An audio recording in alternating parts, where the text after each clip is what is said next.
ಎಲ್ರಿಗೂ ನಮಸ್ತೆ. ಇವತ್ತಿನ ವಿಡಿಯೋದಲ್ಲಿ ಬೆಳ್ಳುಳ್ಳಿ ರೈಸ್ ರೆಸಿಪಿನ ಶೇರ್ ಮಾಡ್ತಾ ಇದ್ದೀನಿ. ಬೆಳಗಿನ ತಿಂಡಿಗೆ ಡಿಫ್ರೆಂಟ್ ಸ್ಟೈಲ್ ಮತ್ತು ಡಿಫ್ರೆಂಟ್ ಟೇಸ್ಟಲ್ಲಿ ಮಾಡಿರುವಂಥ ಒಂದು ರೈಸ್ ರೆಸಿಪಿ. ಜೊತೆಗೆ ಕೋಲ್ಡ್ ಆಗಿದ್ದರೆ ಬೆಸ್ಟ್ ರೆಮಿಡಿ ಫುಡ್ ಅಂತಲೇ ಹೇಳ್ಬೋದು. ಬನ್ನಿ ನೋಡೋಣ ಹೇಗೆ ಮಾಡೋದು ಅಂತ. ಮೊದಲಿಗೆ ಒಂದು ಪ್ಯಾನ್ನ ತೊಗೊಂಡಿದ್ದೀನಿ. ಅದಕ್ಕೆ 4 ಟೇಬಲ್ ಸ್ಪೂನಷ್ಟು ಎಣ್ಣೆನ ಹಾಕ್ಕೊಳ್ತಾ ಇದ್ದೀನಿ. ಎಣ್ಣೆ ಬಿಸಿಯಾಗಬೇಕು. ಅದಾದ ನಂತರ ಒಂದು ಅರ್ಧ ಟೇಬಲ್ ಸ್ಪೂನಷ್ಟು ಸಾಸಿವೆ, ಅರ್ಧ ಟೇಬಲ್ ಸ್ಪೂನ್ ಜೀರಿಗೆ, 5 ಒಣಮೆಣಸಿನ್ಕಾಯಿ, ಒಂದು 10 ಗೋಡಂಬಿ, ಜೊತೆಗೆ ಸಿಪ್ಪೆ ತೆಗೆದಿರುವಂಥ ಬೆಳ್ಳುಳ್ಳಿ ಒಂದು ಹಿಡಿ, ಒಂದು 3/4 ಕಪ್ ಅಷ್ಟು ಬಂದಿದೆ. ಬೆಳ್ಳುಳ್ಳಿನೇ ಮೇನ್ ಇಂಗ್ರೀಡಿಯೆಂಟ್ಸು. ಜೊತೆಗೆ ಸ್ವಲ್ಪ ಕರಿಬೇವು. ಡಾರ್ಕ್ ರೋಸ್ಟ್ ಆಗಬೇಕು. ಗೋಲ್ಡನ್ ಬ್ರೌನ್ ಬರೋವರೆಗೂ ಫ್ರೈ ಮಾಡಬೇಕು. ಮೀಡಿಯಮ್ ಫ್ಲೇಮ್ನಲ್ಲಿ ಕೈ ಬಿಡದೆ ಸೌಟ್ ಮಾಡ್ತಾ ಇರಬೇಕು. ನೋಡಿ, ಈ ರೀತಿ ಇಷ್ಟ ಆಗಿದೆ. ಈಗ ಇದಕ್ಕೆ ನಾನು ಸಣ್ಣದಾಗಿ ಹೆಚ್ಕೊಂಡಿರುವಂಥ 2 ಮೀಡಿಯಮ್ ಸೈಜ್ದು ಈರುಳ್ಳಿನ ಹಾಕ್ಕೊಳ್ತಾ ಇದ್ದೀನಿ.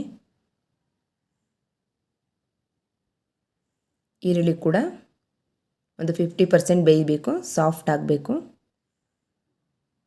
ತುಂಬ ಕಲರ್ ಚೇಂಜ್ ಆಗೋದು ಬೇಡ, ಟ್ರಾನ್ಸ್ಪರೆಂಟ್ ಬಂದರೆ ಸಾಕು, ಚೆನ್ನಾಗಿ ಆಗುತ್ತೆ.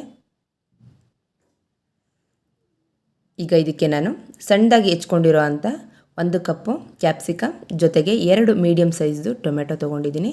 ಟೊಮೆಟೊ ಚೆನ್ನಾಗಿ ಹಣ್ಣಾಗಿರಬೇಕು. ಹಾಗೆ ಒಂದು 1/4 ಟೇಬಲ್ ಸ್ಪೂನು ಹಳದಿ ಪೌಡರು, ರುಚಿಗೆ ಎಷ್ಟು ಬೇಕಷ್ಟು ಉಪ್ಪನ್ನು ಹಾಕ್ಕೊಳ್ತಾ ಇದ್ದೀನಿ. ಉಪ್ಪನ್ನು ಹಾಕಿ ಬೇಯಿಸೋದ್ರಿಂದ ಟೊಮೊಟೊ ಮತ್ತು ಕ್ಯಾಪ್ಸಿಕಮ್ ಸಾಫ್ಟಾಗಿ ಬೇಯುತ್ತೆ. ಹಾಗೆ ಒಂದು 2 ನಿಮಿಷ ಎಣ್ಣೆಯಲ್ಲಿ ಮೀಡಿಯಮ್ ಫ್ಲೇಮಲ್ಲಿ ಫ್ರೈ ಮಾಡಬೇಕು. ಅದಾದ ನಂತರ ಲಿಡ್ಡನ್ನು ಕ್ಲೋಸ್ ಮಾಡಿ ಒಂದು 5 ನಿಮಿಷ ಬೇಯಿಸಬೇಕು. ಲಿಡ್ಡನ್ನ ಕ್ಲೋಸ್ ಮಾಡಿ 5 ನಿಮಿಷ ಬೇಯಿಸೋದ್ರಿಂದ ಕ್ಯಾಪ್ಸಿಕಮ್ ಚೆನ್ನಾಗಿ ಬೇಯುತ್ತೆ, ಹಸಿ ಅನಿಸಲ್ಲ ತಿನ್ನುವಾಗ. 5 ನಿಮಿಷ ಬೆಂದಿದೆ. ಟೊಮೊಟೊ ಕೂಡ ಸಾಫ್ಟ್ ಆಗಿದೆ, ಜೊತೆಗೆ ಕ್ಯಾಪ್ಸಿಕಮ್ ಕೂಡ ಚೆನ್ನಾಗಿ ಬೆಂದಿದೆ.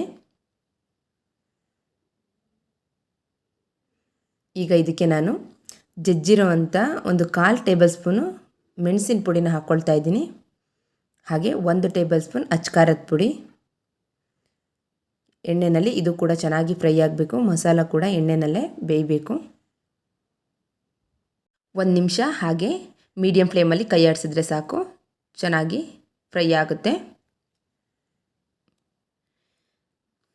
ಈಗ ಇದಕ್ಕೆ ನಾನು ಒಂದು 4 ಟೇಬಲ್ ಸ್ಪೂನಷ್ಟು ನೀರನ್ನು ಹಾಕ್ಕೊಳ್ತಾ ಇದ್ದೀನಿ. ನೀರು ಕಂಪ್ಲೀಟಾಗಿ ಡ್ರೈ ಆಗೋವರೆಗೂ ಮತ್ತೆ ಫ್ರೈ ಮಾಡ್ಕೊಳ್ಬೇಕು. ಐ ಫ್ಲೇಮಲ್ಲಿ ಇಟ್ಕೊಂಡು ಫ್ರೈ ಮಾಡಿಕೊಂಡ್ರೆ ಬೇಗ ಡ್ರೈ ಆಗುತ್ತೆ. ನೀರು ಹಾಕಿ ಫ್ರೈ ಮಾಡೋದ್ರಿಂದ ಮಸಾಲ ಚೆನ್ನಾಗಿ ಹೊಂದ್ಕೊಳ್ಳುತ್ತೆ, ಹಾಗಾಗಿ ಒಳ್ಳೆ ಟೇಸ್ಟ್ ಬರುತ್ತೆ. ನೀರು ಸಂಪೂರ್ಣವಾಗಿ ಡ್ರೈ ಆಗಿದೆ. ಈಗ ಇದಕ್ಕೆ ನಾನು ಬೇಯಿಸಿಟ್ಕೊಂಡಿರೋ ಅಂಥ ರೈಸ್ನ ಹಾಕ್ಕೊಳ್ತಾ ಇದ್ದೀನಿ. ರೈಸ್ನ ಸ್ವಲ್ಪನೇ ಹಾಕಿ ಮಿಕ್ಸ್ ಮಾಡ್ಕೊಳ್ಬೇಕು. ಆಗ ಎಲ್ಲ ಕಡೆನೂ ಚೆನ್ನಾಗಿ ಮಿಕ್ಸ್ ಆಗುತ್ತೆ, ಮಸಾಲ ಚೆನ್ನಾಗಿ ಹಿಡಿಯುತ್ತೆ.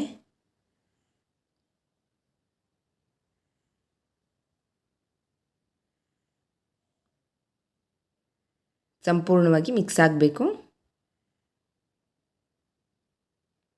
ಫ್ಲೇಮ್ನ ಹೈ ಫ್ಲೇಮಲ್ಲಿ ಇಟ್ಕೊಂಡು ಮಿಕ್ಸ್ ಮಾಡ್ಕೊಳ್ಬೇಕು. ಆಗ ರೈಸ್ಗೆ ಬಿಸಿ ಬೇಗ ಹತ್ತುತ್ತೆ, ಟೇಸ್ಟ್ ಕೂಡ ಬೇಗ ಇಳಿಯುತ್ತೆ. ಈಗ ಇದಕ್ಕೆ ನಾನು ಕಟ್ ಮಾಡಿ ಇಟ್ಕೊಂಡಿರೋವಂಥ ಕೊತ್ತಂಬರಿ ಸೊಪ್ಪನ್ನ ಹಾಕ್ಕೊಳ್ತಾ ಇದ್ದೀನಿ. ಮತ್ತೊಮ್ಮೆ ಮಿಕ್ಸ್ ಮಾಡ್ಕೊಳ್ಬೇಕು ನೀಟಾಗಿ. ರೆಡಿಯಾಗಿದೆ ಗಾರ್ಲಿಕ್ ರೈಸ್. ಉಪ್ಪು ಕಡಿಮೆ ಆಗಿದೆ, ನಾನು ಇನ್ನು ಸ್ವಲ್ಪ ಉಪ್ಪನ್ನು ಹಾಕ್ಕೊಳ್ತಾ ಇದ್ದೀನಿ.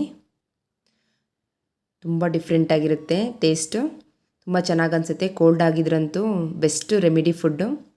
ಶೀತ ಎಲ್ಲ ಒಡೆದಾಕ್ಬಿಡುತ್ತೆ, ಖಾರವಾಗಿರುತ್ತೆ, ತುಂಬ ಚೆನ್ನಾಗಿ ಅನಿಸುತ್ತೆ. ಸ್ವಲ್ಪ ಜಾಸ್ತಿ ಇಂಗ್ರೀಡಿಯೆಂಟ್ಸ್ನ ಯೂಸ್ ಮಾಡಬೇಕು, ಆದರೆ ಟೇಸ್ಟ್ ಮಾತ್ರ ಸೂಪರಾಗಿರುತ್ತೆ. ನಾನಿಲ್ಲಿ ಕ್ಲೋಸ್ ಮಾಡಿ ಲಿಡ್ಡನ್ನು ಒಂದು 2 ನಿಮಿಷ ಸ್ಟೀಮ್ ಕೊಡ್ತಾಯಿದ್ದೀನಿ. ಚೆನ್ನಾಗಿ ಮಸಾಲ ಹಿಡಿಯುತ್ತೆ. ಒಮ್ಮೆ ಮಾಡಿ ನೋಡಿ, ನಿಮಗೂ ಕೂಡ ಇಷ್ಟ ಆಗುತ್ತೆ. ಬೆಳಗಿನ ತಿಂಡಿಗೂ ಚೆನ್ನಾಗಿ ಅನಿಸುತ್ತೆ, ಜೊತೆಗೆ ಲಂಚ್ ಬಾಕ್ಸಿಗೆ ಕೂಡ ತುಂಬ ಚೆನ್ನಾಗಿರುತ್ತೆ. ಬಿಸಿ ಬಿಸಿ ಇರುವಾಗಲೇ ತಿನ್ನಬೇಕು, ತುಂಬ ಟೇಸ್ಟಿಯಾಗಿರುತ್ತೆ. ಈ ವಿಡಿಯೋ ನಿಮಗೆ ಇಷ್ಟ ಆಯಿತು ಅಂದ್ಕೊಳ್ತೀನಿ. ಇಷ್ಟ ಆದರೆ ಒಂದು ಲೈಕ್ ಮಾಡಿ, ಶೇರ್ ಮಾಡಿ, ಹಾಗೆ ಸಬ್ಸ್ಕ್ರೈಬ್ ಮಾಡ್ಕೊಳ್ಳಿ. Thank you.